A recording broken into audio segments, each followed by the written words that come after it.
I thought I was losing my mind. Every time something happened to me, my daughter-in-law would suddenly collapse with her own emergency. The doctors always rushed to help her while I sat there, forgotten and getting sicker.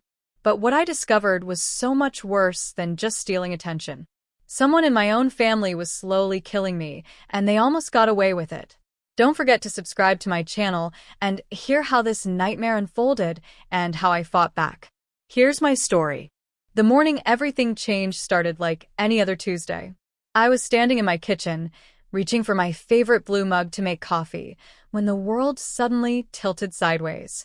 The room spun like a carnival ride, and my legs felt like they were made of rubber.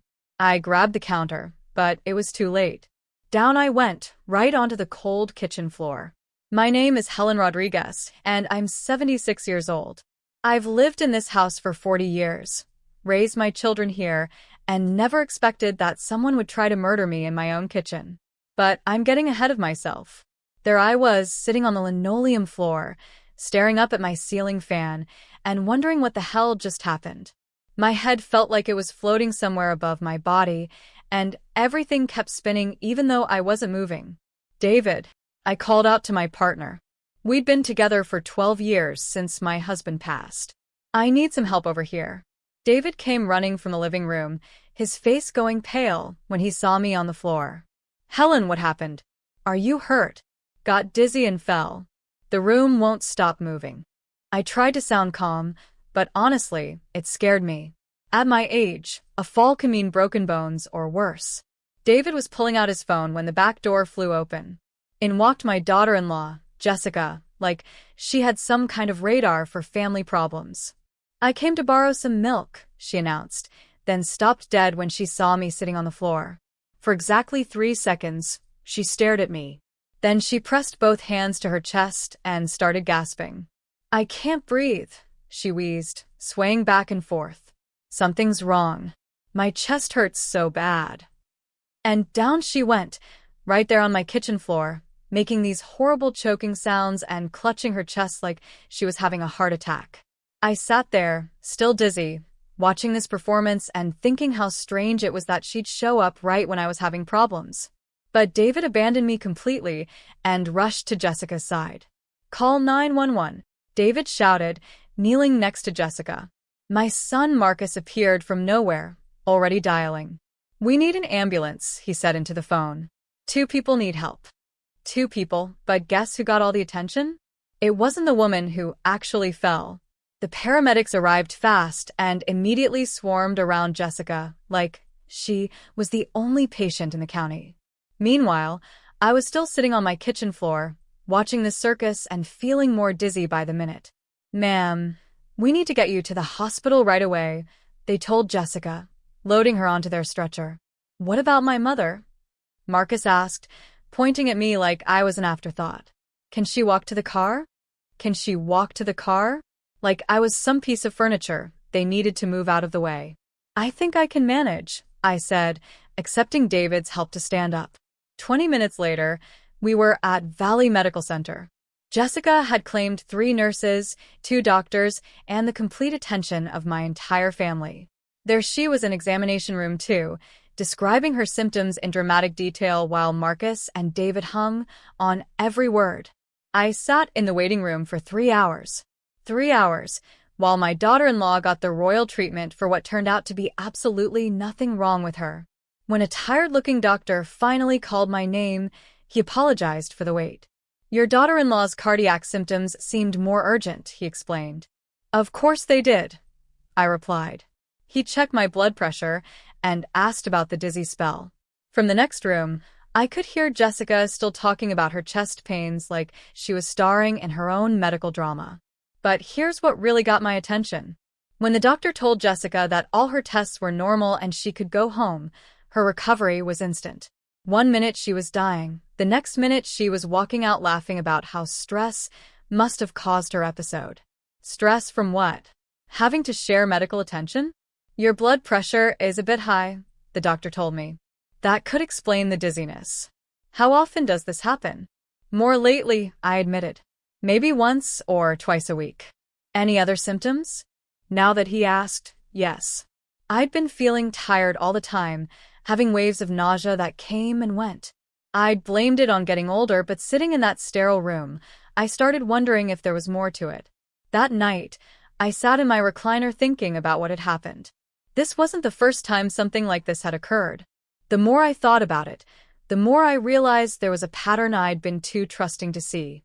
For months ago, when I'd slipped on ice and hit my head, Jessica had suddenly developed breathing problems that required oxygen. The emergency crew spent more time treating her panic attack than checking me for a concussion. 8 months ago, when I'd been in that fender bender and needed stitches for the cut on my forehead, Jessica had fainted at the accident scene. She got the first ambulance while I stood there with blood running down my face. And last year, during my knee surgery, Jessica had such a severe anxiety attack in the waiting room that they'd called a separate medical team to treat her while I was on the operating table. Every single time I needed medical help, Jessica managed to upstage me with her own emergency. It was like having an actress who kept stealing scenes from the real performers. I got up and found a notebook, then started writing down every incident I could remember. The more I documented, the clearer the pattern became. This wasn't coincidence. This was deliberate. But why? What did Jessica gain by stealing medical attention from her mother-in-law? I thought about how David had looked when the paramedics were treating Jessica instead of me. Not worried or confused, but almost relieved. And how had Jessica known to come over this morning? I hadn't called her. Marcus hadn't called her. She'd just appeared right when I was having my dizzy spell, like she'd been expecting it. The next morning, I did something I hadn't done in years. I started keeping a detailed log. Not just notes, but proper documentation. Times, symptoms, who was present, how long episodes lasted, and most importantly, Jessica's reactions to each incident. I also made some phone calls. First, I called my old friend Dr. Patricia Wells, who'd spent 30 years in emergency medicine. Patricia, hypothetical question. If someone consistently had medical emergencies only when someone else needed help, what would you call that? Attention-seeking behavior or really convenient timing, she replied. Why are you asking? I told her about yesterday's incident and the pattern I was seeing. Patricia listened without interrupting. How many times has this happened? She asked when I finished. At least 7 major incidents in the past 2 years. Probably more I didn't track. Helen, that's not coincidence. That's systematic behavior. But I'm wondering if there's something more serious going on here. What do you mean? If medical personnel are distracted treating fake emergencies, they're not properly examining the real patient. It could be a way to prevent you from getting proper medical care. That possibility hit me like a punch to the stomach. You think she's trying to keep me from being diagnosed with something? I don't know, but you should consider having someone else present during your medical appointments. And Helen, start paying attention to your medications and food. If someone wants to keep you from getting proper medical care, there might be a reason. After hanging up, I sat in my kitchen staring at my coffee cup, trying to process this idea. Was it possible that Jessica's dramatic collapses weren't just about stealing attention, but about preventing me from getting help I needed? I decided to do some investigating. I called the 3 hospitals where I'd been treated in the past year, claiming I needed copies of my medical records for insurance purposes. What I discovered made my hands shake. At Valley Medical, where I'd been treated yesterday, there was no record of Jessica ever being a patient. Despite arriving by ambulance and being treated for hours, she'd somehow never been officially admitted. At City General, where we'd gone after my car accident, same thing. No record of Jessica as a patient, even though I clearly remembered her being treated. At Regional Medical, where I'd had my knee surgery, they had a record of Jessica being treated in the emergency room, but she'd given a false name and fake insurance information. This wasn't just attention-seeking behavior. This was fraud. But why commit medical fraud just to steal attention? That afternoon, I decided to conduct a little test. At dinner, I made an announcement. I've been having some concerning symptoms lately, I said, cutting my meatloaf carefully. More dizziness, some nausea. Jessica's fork stopped halfway to her mouth, like someone had pressed pause. What kind of symptoms? She asked. Oh, probably nothing serious. Just the usual complaints when your body starts falling apart. The reaction was immediate. Jessica set down her fork and put her hand on her chest. "That's so strange," she said, her voice suddenly weak. "I've been feeling dizzy too. All day, actually." Bingo. There it was. I described symptoms and suddenly she had the exact same ones. Really? How interesting that we'd both have the same problems at the same time. "Maybe it's something in the house," she suggested weakly. "Yes, that must be it. The mysterious dizzy house that only affects people when someone mentions symptoms." David cleared his throat, obviously uncomfortable. "Helen, maybe you should see Dr. Morrison about these episodes." "Already made an appointment." I lied smoothly. "Tomorrow morning." I watched Jessica's face carefully. For just a moment, panic flickered across her features before she composed herself. "That's good," she said. "You should definitely get checked out." "I think so too. I'm going to ask Dr. Morrison to run complete blood work. Really thorough testing this time." Now David looked uncomfortable too. "Don't you think that's excessive? You probably just need to rest more." Better safe than sorry. At my age, you can't be too careful about unexplained symptoms. The rest of dinner passed in tense silence. When Jessica excused herself for what she claimed was a bathroom break, but turned into a 20-minute absence, I knew something was brewing. I found her in the hallway whispering into her phone like she was planning a military operation. "She's asking questions about the symptoms," I heard her say. "No, I handled it, but we need to be more careful. What if she actually goes to the doctor?" When she saw me, she hung up faster than a guilty teenager. "Everything okay, dear?" I asked with my sweetest grandmother smile. "Fine," she replied, but her laugh sounded forced. "Just checking on my sister." "How nice. I hope her sudden emergency is getting better." "Emergency? Well, you were gone for 20 minutes having what sounded like a very urgent conversation. Unless your sister has developed the ability to treat medical problems through phone therapy." Jessica's face turned red. "She's fine. Just needed someone to talk to." "How wonderful. Speaking of talking, I should probably get some rest. Big day tomorrow with the doctor and all." That night, I lay in bed thinking about that phone call. We need to be more careful. What if she actually goes to the doctor? We? Who was we? And why would they be worried about me seeing a doctor for dizzy spells? I was starting to suspect this went much deeper than simple attention-seeking. There was something they were afraid I might discover. Something they'd been working hard to keep hidden. I thought about all the symptoms I'd been having lately. The dizziness, the nausea, the constant fatigue. And how I felt better on days when I wasn't home much. How David had been so helpful with my medications lately, always making sure I took them exactly on schedule. My medications. I got up and went to my bathroom, really looking at my pill organizer for the first time in months. Everything looked normal, but something bothered me. When had David started organizing my pills? I'd been managing my own medications for years, but sometime recently, he'd taken over that job. "To help you remember," he'd said, "so you don't accidentally take the wrong dose." But I'd never had trouble remembering medications. I was a retired nurse, for crying out loud. Managing pills was second nature to me. So why had David insisted on taking over? And why was I having more symptoms now than before he started helping? A chill ran down my spine as a horrible possibility began forming in my mind.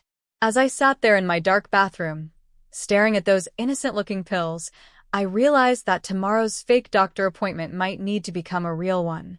Because I was starting to think that my symptoms weren't age-related at all. They were being caused by something else entirely. Something that someone very close to me was putting in my body on purpose. Wednesday morning, instead of going to a doctor's appointment I'd never actually made, I did something that would have made my late husband proud.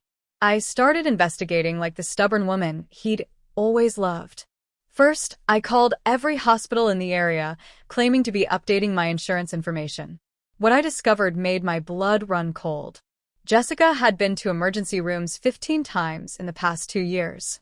15 times, always with vague symptoms that cleared up quickly, always when I or another family member had been seeking medical attention. But here's the really disturbing part. She'd used different names and different insurance information each time. That wasn't just attention-seeking behavior. That was systematic fraud. Next, I did something I'd never done before. I searched through David's computer while he was at the hardware store. What I found in his browser history made me sit down hard in his desk chair. Searches for elderly health decline symptoms, natural causes of death in seniors, and, most chilling of all, how long does digitalis take to work in elderly patients? Digitalis. Heart medication that could be deadly in the wrong doses. My hands shaking, I went to my medicine cabinet and really examined my pills for the first time in months. The blood pressure medication looked right, but when I rolled one between my fingers, something felt different about the texture. The color seemed slightly off too, now that I was really paying attention. I needed help, and I needed it from someone who would believe me without thinking I was a paranoid old woman losing her mind. I called Linda, the young pharmacist who trained under me when I was still working. We'd stayed close over the years, and she was one of the few people who knew how sharp my medical knowledge still was. "Mrs. Rodriguez, how are you feeling lately?" she asked when she heard my voice. "That's actually what I'm calling about, Linda. If someone wanted to slowly make an elderly person sick, hypothetically speaking, what would they use?" There was a long pause. That's a very specific hypothetical question. Humor me. Something that would cause symptoms like dizziness, nausea, fatigue, but wouldn't show up in routine blood work. Well, there are several options. Digitalis in small doses, certain plant extracts, even everyday substances in the wrong quantities. She paused. "Mrs. Rodriguez, you're scaring me. Do you think someone is trying to hurt you?" "I'm not sure yet.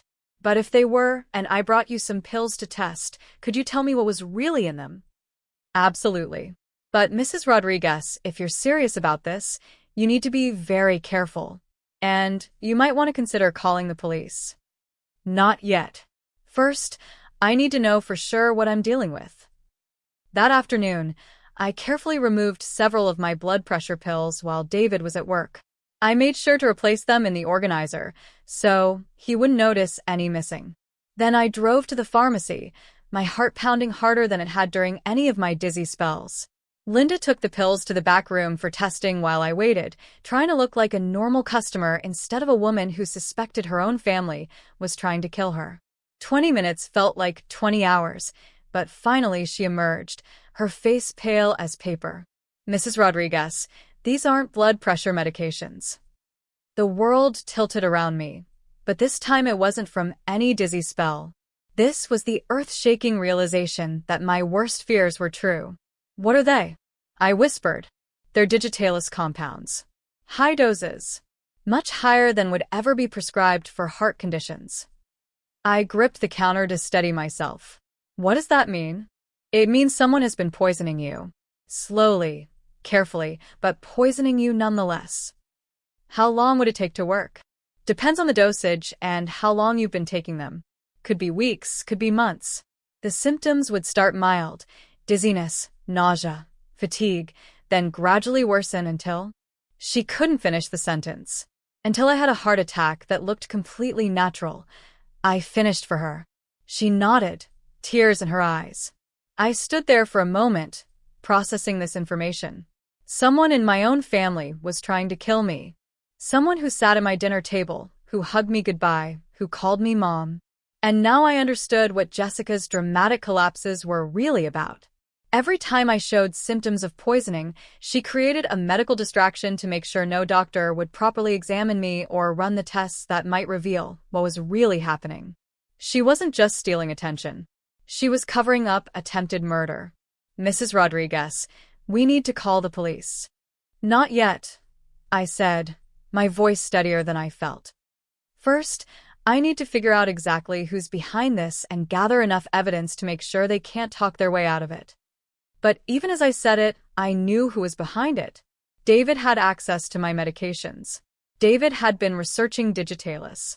And Jessica was making sure that every time I showed symptoms of poisoning, medical staff would be too distracted to properly diagnose me. They were working together. My partner and my daughter-in-law were trying to kill me together. I drove home in a daze, my mind reeling with the implications. How long had this been going on? How close had I come to not figuring it out in time? That evening, I sat in my kitchen staring at my pill organizer, trying to decide what to do next. I couldn't just stop taking the fake pills. They'd notice. But I couldn't keep taking them either. I needed help. Real help from people who would believe me and know what to do. The next morning, I called Detective Susan Carter from the Elder Abuse Unit. I'd met her at a community safety meeting years ago, and she'd struck me as someone who actually listened to older people instead of just thinking they were confused. Detective Carter, this is Helen Rodriguez. I need to report an attempted murder. Ma'am, are you in immediate danger? I've been in danger for months. I just finally figured it out. An hour later, she was sitting in my living room, listening to me explain everything while taking careful notes. I showed her my documentation of Jessica's medical fraud, David's browser history, and most damning of all, the lab results from Linda. Mrs. Rodriguez, these are very serious accusations. Do you have any proof beyond the pills? I handed her my notebook documenting every incident. 15 separate occasions where Jessica had medical emergencies that prevented me from receiving proper care. All while someone was systematically poisoning me. Detective Carter studied the pattern. This is comprehensive. You've been investigating this yourself? For the past week. But I think they're getting suspicious that I'm suspicious. As if summoned by our conversation, my phone rang. It was Jessica. Helen, I'm so worried about you. David told me you've been having more dizzy spells. I think we should take you to see Dr. Patterson today. I met Detective Carter's eyes and she nodded, gesturing for me to put the phone on speaker. How thoughtful of you, dear. But I'm feeling much better today. Are you sure? You sounded so confused yesterday. Maybe we should have you checked for dementia. These episodes you've been having. Dementia? Of course. If they could make me seem mentally incompetent, no one would believe me if I tried to expose them. I'll think about it, I said, hanging up. Detective Carter leaned forward. Mrs. Rodriguez, I believe you. But we need to catch them in the act. Are you willing to help us set up a sting operation? What kind of sting? We'll monitor you closely while you continue to appear to take the fake pills. When they try to escalate, and they will, now that they think you're getting suspicious, we'll be ready. I thought about this. It meant continuing to let myself be poisoned, continuing to pretend I didn't know what was happening. It meant putting my life in even more danger.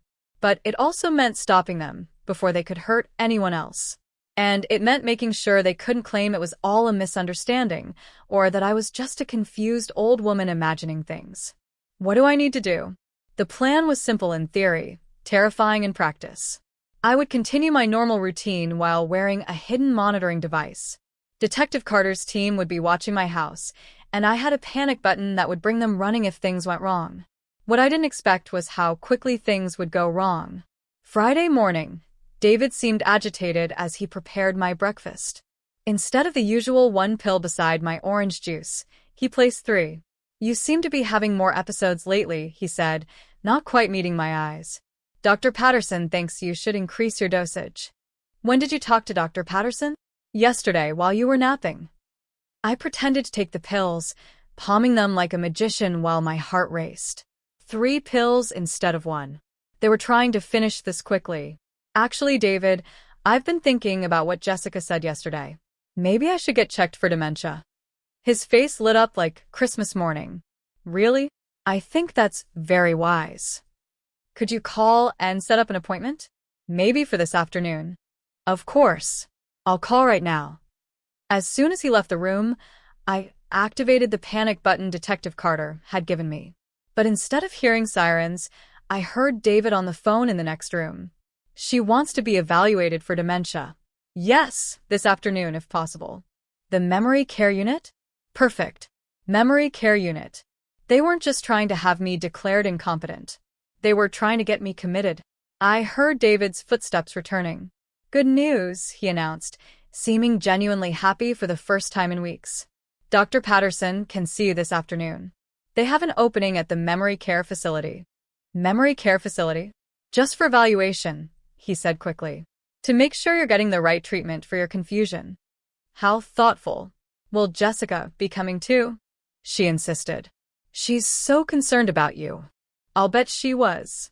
Once they got me committed to a memory care facility, they could control my medical treatment completely. They could increase the poison, prevent me from communicating with the outside world, and make my death look like the tragic but natural decline of an elderly woman with dementia. It was actually brilliant in a completely psychotic way. "What time is the appointment?" I asked. 2 o'clock. "We should leave here around 1:30. That gave me 4 hours to either escape or spring the trap. 4 hours to decide whether to run or fight. I chose to fight. "David," I said sweetly, "I'm feeling a little anxious about this appointment. Could you make me some tea? That chamomile blend I like." "Of course, sweetheart." As soon as he went to the kitchen, I quickly sent a text to Detective Carter. "They're trying to commit me today. 2 p.m. appointment at memory care facility. Need help now." Her response was immediate. "Team in position. Stay calm. Follow the plan." What plan? The plan was to catch them escalating their poisoning attempts, not to let them lock me up in a facility where I'd be completely at their mercy. David returned with my tea, and I noticed his hands were shaking slightly as he set the cup down. "Nervous about something?" I asked. "Just worried about you," he replied, but he couldn't quite meet my eyes. I pretended to sip the tea while watching him carefully. He seemed to be waiting for something, checking his watch every few minutes. Then I understood. The tea wasn't just tea. They'd drugged it. Probably with something to make me seem confused or disoriented for the appointment. I set the cup down. "This tastes bitter. Did you put sugar in it?" "No sugar. Maybe the tea's old." "Maybe." I stood up slowly. "I think I'll lie down for a bit before we have to leave." "Good idea. Rest will help." But as I walked toward the stairs, the room started spinning again. Not the mild dizziness I'd been experiencing from the poison pills, but something much stronger. Whatever they'd put in that tea was working fast. I made it to my bedroom and closed the door, my hands shaking as I reached for the panic button. But before I could press it, I heard voices downstairs. Jessica had arrived early. "Is she drinking it?" she asked. "She had some, but not all of it," David replied. "Maybe we should have used more." "We can't use more. It has to look natural, remember? Like, she's just getting confused and disoriented." I crept to the top of the stairs, staying out of sight, but trying to hear every word. "What if she doesn't seem confused enough for the evaluation?" David asked. "Then we'll help her along. I brought some of those pills that make people seem agitated and paranoid. We can give her one in the car." They were planning to drug me into appearing mentally incompetent. Once I was committed, they could control every aspect of my medical care. They could poison me with impunity. And if I tried to tell anyone what was happening, they'd just say it was the dementia talking. I pressed the panic button and waited. But nothing happened. No sirens, no police cars, no rescue team. Either the device wasn't working, or Detective Carter's team was waiting for more evidence. I was on my own. The room was spinning more violently now, and I could feel my coordination slipping away. Whatever they'd put in that tea was strong enough to kill me if I'd drunk the whole cup. I needed to get out of the house before they came upstairs to check on me and found me conscious and alert instead of drugged and confused. Moving as quietly as possible, I opened my bedroom window. The roof of the back porch was directly below, and if I could make it that far, I could climb down and escape through the backyard. It was a ridiculous plan for a 76-year-old woman, but it was better than letting them succeed in their attempt to have me committed. I was halfway out the window when I heard footsteps on the stairs. "Helen," David called. "How are you feeling? It's almost time to go." I dropped onto the porch roof as quietly as possible, but the impact sent a shock of pain through my arthritic knees. I bit back a cry and crawled toward the edge where the old maple tree provided a way down to the yard. "Helen." Richard's voice was closer now. "Helen, where are you?" I heard my bedroom door open just as I grabbed the tree branch and swung myself off the roof. For a moment, I hung there like an elderly acrobat, wondering if this was how my obituary would read. Woman dies attempting to escape from her own house. But adrenaline is a wonderful thing. I made it to the ground just as I heard David shout from my bedroom window. "She's not here. Jessica, she's gone." I ran through my backyard and into the neighbors, not stopping until I reached the street. My phone was still in my pocket, and I called Detective Carter as I stumbled toward the main road. "Helen, where are you?" She answered immediately. "They tried to drug me," I gasped. "In the tea. They were going to take me to a memory care facility and have me committed." "We're on our way. Where are you now?" "Corner of Oak and Maple." I climbed out my bedroom window. "You did what?" It seemed like a good idea at the time. Within minutes, police cars were surrounding my house. I watched from Detective Carter's vehicle as they arrested David and Jessica, both of whom were still trying to maintain their innocence even as the evidence mounted against them. "This is insane," Jessica shouted as they led her away in handcuffs. "She's obviously having a psychotic break." She climbed out a window. "Yes," I called back, and it was the smartest thing I've done in months. The interrogation room at the police station was exactly like you see on TV. Bland, uncomfortable, and designed to make people tell the truth whether they wanted to or not. I sat behind the one-way glass, watching David try to maintain his innocence while the evidence piled up around him. "Mr. Chin, we have your internet search history showing research into digitalis poisoning," Detective Carter said calmly. "We have the fake pills with your fingerprints on the bottle. We have 15 documented instances of medical fraud committed by your accomplice. We have recordings of you discussing Helen's evaluation for dementia. What we don't have is your explanation." "I want a lawyer," David said for the 5th time. In the next room, Jessica was telling a very different story. She'd already confessed to the medical fraud, the fake emergencies, and her role in diverting attention from my symptoms. What she was trying to do now was minimize her involvement and throw David completely under the bus. "He told me it would look natural," she sobbed to her interrogator. "He said old people die of heart attacks all the time and no one would question it. I never wanted to hurt anyone." "But you did hurt someone," the detective replied. "Mrs. Rodriguez could have died." "That was never the plan. We just wanted her to seem frilier, more dependent, so we could get power of attorney and access to her accounts." "And when that wasn't working fast enough?" Jessica's voice dropped to a whisper. "David said we needed to speed things up. He said the digitalis would make it look like her heart just gave out. But I never thought he'd actually what? Try to have her committed. That was his idea. He said once she was in the memory care facility, we could control everything. Her medications, her medical treatment, her contact with the outside world." I turned away from the window. I'd heard enough. Marcus was waiting for me in the hallway, looking like he'd aged 10 years in the past week. "Mom, I'm so sorry. I should have seen what was happening." "How could you? They were very good at what they did." "But the pattern, all those times Jessica had emergencies when you needed help." "The pattern was only obvious once I knew what to look for." I patted his arm. "They fooled everyone, sweetheart.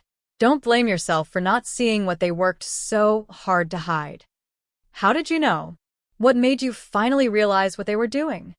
I thought about this carefully. It wasn't any one thing. It was the accumulation of small details that didn't add up. Jessica's perfectly timed emergencies. David's sudden interest in managing my medications. The way I felt better on days when I wasn't home much. "But what made you test the pills?" "When I realized they were working together. The phone call I overheard, the way they both pushed for me to see doctors about dementia. It clicked that this wasn't just about attention, or even money. This was about control, and ultimately about eliminating the only thing standing between them and my bank account." Detective Carter emerged from the interrogation room. "Mrs. Rodriguez, they're both confessing. David's trying to make a deal, but with the evidence we have, he's not in a position to negotiate." "How long will they go away for?" "Attempted murder, elder abuse, fraud, conspiracy. They're looking at significant prison time. 15 to 20 years minimum." That night, Marcus stayed over, afraid to leave me alone even though the danger had passed. We ordered Chinese food and sat in my kitchen, the same kitchen where this nightmare had started, and talked about everything except what had just happened. But eventually, he asked the question I'd been dreading. "What happens now? How do we move forward from this?" I looked around my kitchen, thinking about all the mornings I'd sat here taking pills that were designed to kill me. All the meals I'd shared with people who were plotting my death. Now, I said, we remember that survival isn't just about staying alive. It's about refusing to let the people who hurt you define who you become. But even as I said it, I knew that wasn't entirely true. This experience had changed me in ways I was still discovering.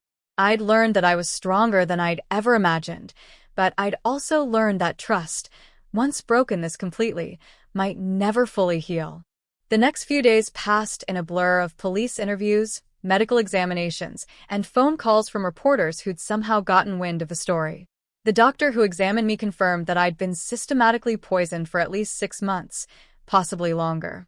The levels of digitalis in my system were high enough to have caused a fatal heart attack within weeks if I hadn't figured out what was happening. "You're lucky to be alive," Dr. Patterson told me during my follow-up appointment. "Another month of this dosage, and we might not be having this conversation."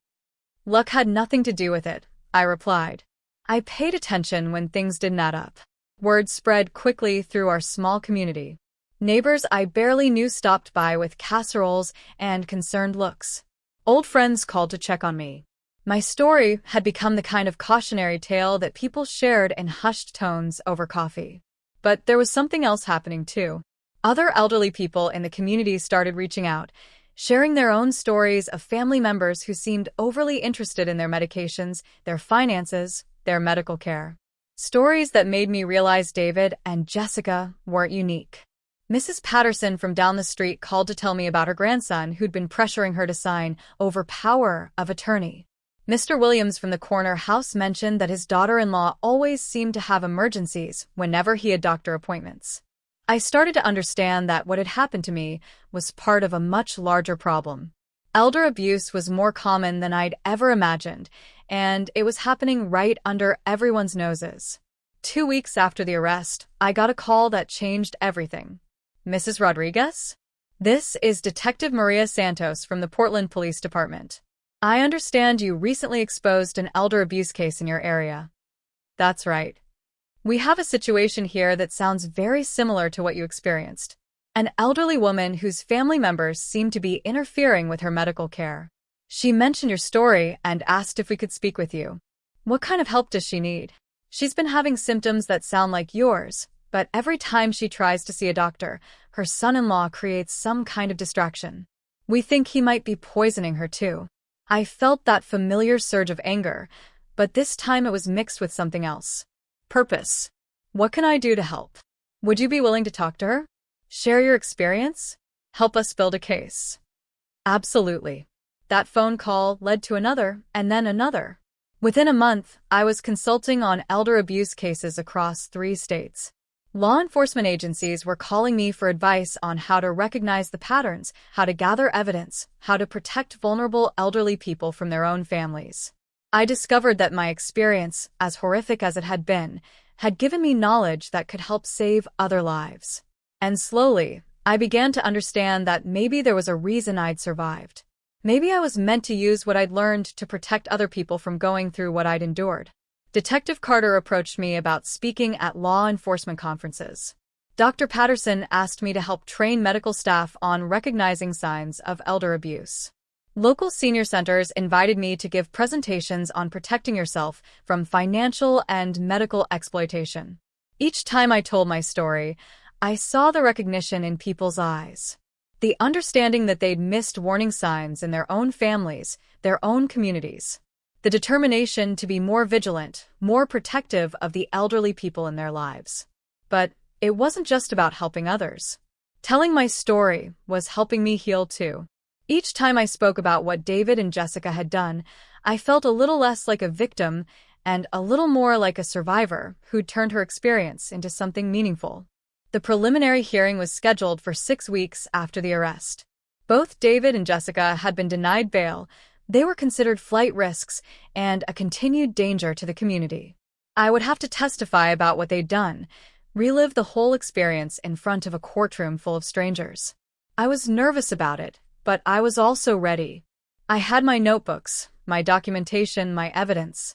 I had the support of Detective Carter and the entire investigation team. And I had something else too. I had the voices of all the other elderly people who'd reached out to me, sharing their own stories of abuse and exploitation.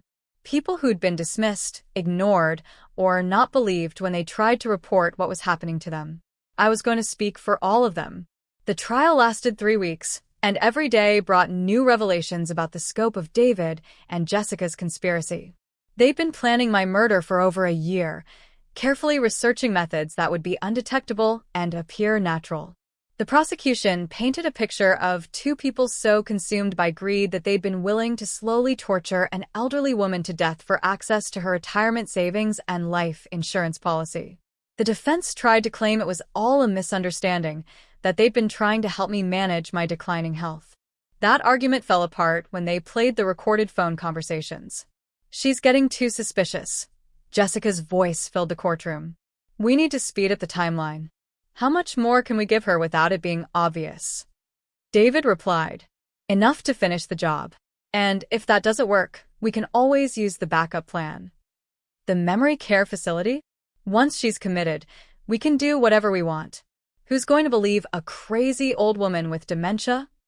The jury looked horrified. I felt vindicated. The financial motive became clear during the prosecution's case. David had been struggling with gambling debts for years, borrowing money from dangerous people who were starting to make threats. Jessica had her own financial problems, credit card debt, a failed business venture, and a lifestyle she couldn't afford on her actual income. Together, they'd calculated that my death would solve all their problems. David would inherit the house and my retirement accounts. Jessica would receive a substantial life insurance payout as my daughter-in-law. They'd even taken out additional insurance policies on my life without my knowledge, forging my signature on the applications. The defendants didn't just plan to kill Mrs. Rodriguez, the prosecutor told the jury during closing arguments. They planned to profit from her death in multiple ways. This wasn't a crime of passion or a moment of poor judgment. This was a calculated, systematic attempt to murder an innocent woman for money. On the final day of testimony, I took the stand to give my victim impact statement. "Your Honor," I began, looking directly at the judge before turning to face the jury. "For months, I lived in my own home while two people I trusted were systematically poisoning me and manipulating me into thinking I was losing my mind. They stole my health, my peace of mind, and nearly stole my life." I looked directly at David and Jessica, both of whom were staring at the table in front of them. But here's what they didn't count on. I'm too stubborn to die quietly, too smart to be fooled forever, and too determined to let them win. I paused, letting that sink in. They thought they were clever, but they made one crucial mistake. They underestimated their target, and that mistake is going to cost them the next 20 years of their lives. The courtroom was silent except for the sound of Jessica's quiet crying. I hope they used that time to think about the fact that their greed didn't just nearly destroy my life. It destroyed my son's marriage, broke apart our family, and shattered the trust that should exist between people who claim to love each other. I straightened my shoulders. But most of all, I hope they understand that their failure wasn't just about getting caught. It was about choosing to target someone who refused to be a victim. The jury deliberated for less than 4 hours. Guilty on all counts. David was sentenced to 25 years for attempted murder, elder abuse, fraud, and conspiracy. Jessica received 22 years for the same charges.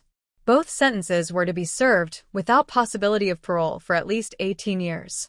As they were led away, Jessica looked back at me one last time. "You can't prove we actually tried to kill you," she said desperately. "It could have been an accident." I held up my notebook, the same notebook that had helped convict them. "Actually, sweetheart, I proved exactly that. Every dizzy spell, every fake emergency, every lie you told, it's all documented." She looked stunned, like she'd never considered that someone might actually keep track of what they were doing to them. "The difference between us," I told her, "is that I paid attention. And you didn't." 6 months after the sentencing, I stood in my kitchen making coffee, real coffee, with my own hands, using my own ingredients, taking my own actual medications afterward. Simple pleasures that I would never take for granted again. Marcus had moved in temporarily after the trial, worried about leaving me alone. But today, he was packing to move back to his own place. Are you sure you'll be okay here by yourself? He asked for the 100th time. I survived being slowly murdered in this house, I replied. I think I can handle living here peacefully. He laughed, but it was still a little nervous. Have you thought about dating again? Maybe finding someone new? Honey, after what I've been through, I think I'll stick to my own company for a while. It's much safer.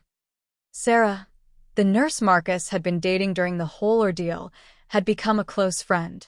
She stopped by that afternoon with groceries and updates from the hospital where she worked. You know what I admire most about your story?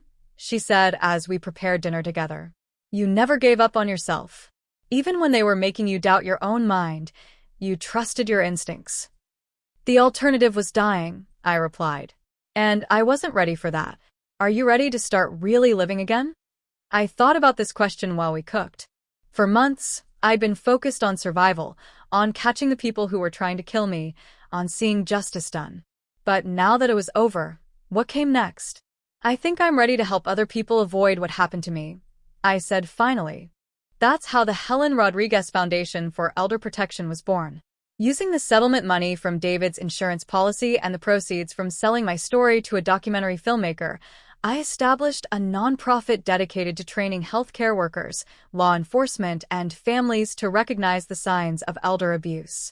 Detective Carter had become the director of training, and Dr. Patricia Wells served on the board. We'd already helped identify and prosecute 18 cases of elder abuse across 5 states.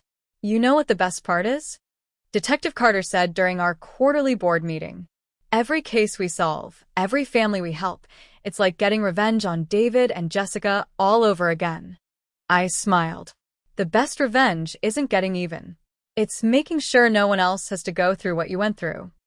We developed training programs for emergency room staff to recognize when family members might be interfering with medical care. We'd created checklists for law enforcement to use when investigating suspected elder abuse. We'd written guidelines for banks and financial institutions to identify potential financial exploitation. But perhaps most importantly, we'd created a network of survivors who supported each other and helped identify new cases of abuse. My phone rang constantly now with calls from elderly people who suspected something wasn't right with their own situations. Just last week, I talked to a woman in Arizona whose symptoms sounded exactly like mine had. Her daughter-in-law always seemed to have emergencies whenever she tried to see a doctor. Tell me everything, I told her, pulling out a notebook. And don't worry, we're going to figure this out together. We'd connected her with local law enforcement and helped her gather evidence. Within 2 weeks, her daughter-in-law and son were arrested for attempted murder and fraud. The foundation had also lobbied successfully for new legislation requiring more oversight of medications given to elderly people in care facilities. We'd pushed for mandatory reporting of suspicious patterns in emergency room visits. We'd advocated for better training for social workers and healthcare providers. That evening, I sat in my garden watching the sunset, thinking about how much my life had changed. A year ago, I'd been a trusting elderly woman living quietly with her partner. Now, I was a nationally recognized expert on elder abuse, a published author, and apparently something of a folk hero to people who'd been underestimated because of their age. My memoir, Refusing to be a Victim, had become a bestseller. I'd appeared on national television shows, spoken at conferences across the country, and consulted with lawmakers on elder protection legislation. But the work that meant the most to me was the direct help I provided to other victims. Every week brought new cases, new stories of elderly people being exploited by their own families. There was the grandfather in Texas whose son was stealing his Social Security checks. The grandmother in Florida whose daughter was forcing her to sign documents she didn't understand. The widower in Maine whose caregiver was systematically isolating him from friends and family. Each case reminded me that what David and Jessica had tried to do to me wasn't unique. It was happening everywhere, hidden behind closed doors, protected by family loyalty and the assumption that adult children always have their parents' best interests at heart. My phone rang, interrupting my thoughts. It was a woman from Oregon whose voice shook as she spoke. Mrs. Rodriguez, I think my stepson might be poisoning me. Every time I feel sick, his wife has some kind of emergency that takes all the attention away from me. I read about your case online, and it sounds so similar. Tell me everything, I said, already reaching for my notebook. Start from the beginning, and don't leave anything out. As I listened to her story, I felt that familiar surge of determination. Because David and Jessica had taught me something important about the world. It's full of predators who target the vulnerable, who use family bonds as weapons, who count on their victims being too ashamed or confused to fight back. But they'd also taught me something else. Sometimes the vulnerable fight back, and when they do, they can be absolutely ruthless about it. After I hung up, I made several more phone calls to Detective Carter, to our contact in Oregon law enforcement, to the local elder abuse hotline. By tomorrow morning, this woman would have a team of professionals helping her gather evidence and stay safe. I looked around my quiet house, the house where I'd nearly died, and where I'd found the strength to fight back and win. Tomorrow, I'd help another elderly person refuse to be a victim. Next week, I'd give another speech about recognizing warning signs. Next month, I'd help train another group of healthcare workers to spot the patterns that almost killed me. It wasn't the retirement I'd planned, but it was exactly the life I'd chosen. And as I sat there in my safe, quiet house, alive and free, and completely in control of my own destiny, I smiled. Because sometimes the best revenge is simply refusing to die. And I intended to live a very, very long time indeed, long enough to help as many people as possible avoid what I'd been through. The Foundation's work would continue long after I was gone. The training programs, the legislation, the network of survivors and advocates, it would all keep protecting vulnerable elderly people for generations to come. David and Jessica had tried to make me a victim. Instead, they'd created an advocate who would spend the rest of her life making sure their crime could never happen again. Thanks for watching my story. Don't forget to subscribe to my channel and share your own experiences in the comments. Your voice matters, and together, we can protect the people who raised us and deserve our respect and protection.